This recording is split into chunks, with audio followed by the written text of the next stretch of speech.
pertanyaan saya mendasar. Dasar hukum mengeluarkan izin reklamasi itu apa? Oke. Itu satu. Nah, yang kedua, ini kita bicara ekosistem. Kita bukan hanya bicara 1, 2, 3 pulau gitu. Ini ada 17 pulau yang lintas wilayah gitu. Bukan hanya DKI Jakarta. Ada Banten, ada Jawa Barat. Nah, apakah kemudian layak kalau misalnya hanya DKI Jakarta yang melakukan kajian itu? Kenapa tidak melibatkan? Terus ingat, ini kawasan strategis nasional. Siapa punya kewenangan kawasan strategis nasional Jabodetabek Punjur? Nah, kalau kita mengacu Undang-Undang 23 2014, gubernur adalah perpanjangan tangan pemerintah pusat. Harusnya gubernur intens berkomunikasi dan berkoordinasi untuk pengelolaan wilayah pesisir. Tapi ketika ini diambil alih oleh pusat, dikeluarkan surat keputusan, bagaimana? Ya, itu adalah untuk mengimplementasikan sanksi yang sudah terjadi di lapangan gitu. Oke, Bang Bestari tadi dipertanyakan dasar hukum reklamasi ini apa sebenarnya? Ya, setahu kami pada saat kami mulai membahas tentang Raperda zonasi wilayah pesisir dan pulau-pulau kecil serta rencana tata ruang Pantai Utara Jakarta, maka landasan yang paling awal itu adalah Perpres nomor 52 tahun 95. Dan kemudian terbit lagi Perda nomor 8 tahun yang sama tahun 95 juga.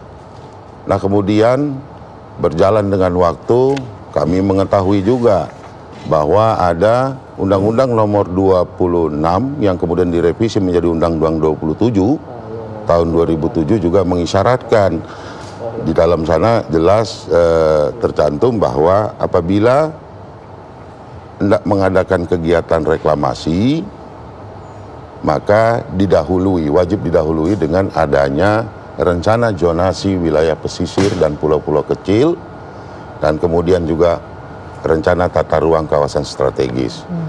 Nah, seperti itulah yang kami ketahui. Namun dalam hal ini sekali lagi saya sampaikan bahwa kami di DPRD DKI tidak concern terhadap reklamasinya.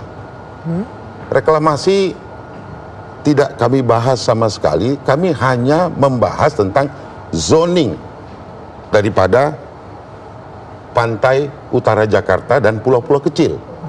Kemudian setelah zoning ini selesai, maka masuklah kita kepada rencana tata ruang. Di dalam rencana tata ruang itu tidak ada urusannya dengan reklamasi.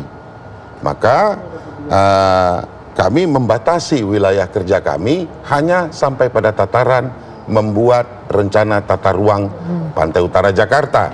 Karena apa itu dibuat?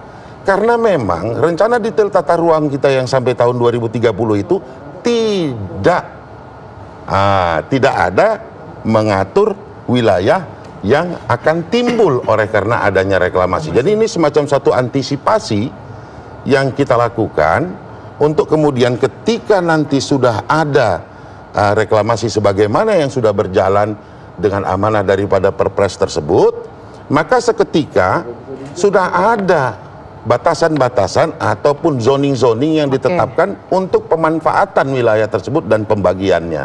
Itu saja yang menjadi ranah daripada DPRD DKI. Oke, tadi Anda bilang ini proyek bermasalah. Di mananya bermasalahnya? Ya, saya dahului dengan pertanyaan. Ini sebenarnya proyek ini untuk kepentingan siapa? Ya.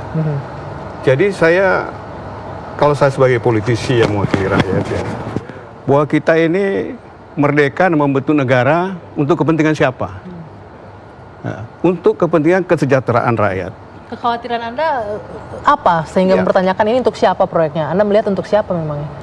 Kekhawatiran saya untuk kepentingan kekuasaan dan kerjasama pengusaha atau pengembang. Itu kekhawatiran saya. Jadi kepentingan rakyat yang akan terabaikan. Bayangkan ketika moratorium oleh Menko Rizal Ramli itu moratorium, ya, itu para nelayan itu tangkapan ikannya menjadi lebih bagus, juga kerang hijau dan sebagainya. Nah, sekarang ini dengan dicabutnya moratorium itu nelayan itu dikemanakan?